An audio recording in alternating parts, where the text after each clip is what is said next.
So hey guys, welcome back to another video, and in this video I'm going to show you how you can fix your problem when you're installing Windows 11 and it says there is an error selecting this partition for install. Please select a different partition or refresh selections. So how you can fix your problem, let's get started. First you have to click on OK and then press Shift F10.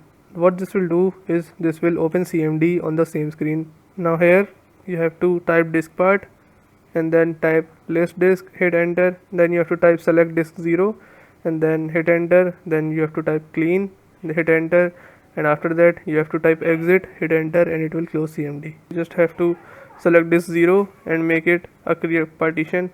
After that, once you do this, you will be able to install Windows in it. So yes, this is how you can fix your problem. If your problem still occurs, so make sure to comment down below so we can bring a detailed guide on this video. Alright, that's it for today's tutorial. I really hope this video helped you solve your problem or learn something new about your PC. My goal on this channel is to make everything about computers simple and easy, whether it's fixing errors, downloading software or any game, boosting performance of any Windows or any game, or understanding new tools. If this video was helpful in any way, don't forget to hit the like button because it really motivates me to keep bringing you more useful content.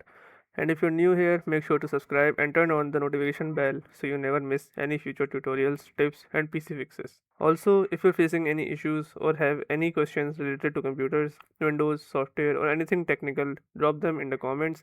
I read all of your comments and I'll try my best to help you out. Thanks a lot for watching. Take care of your system, keep learning, and I'll see you in the next video. Thanks for watching.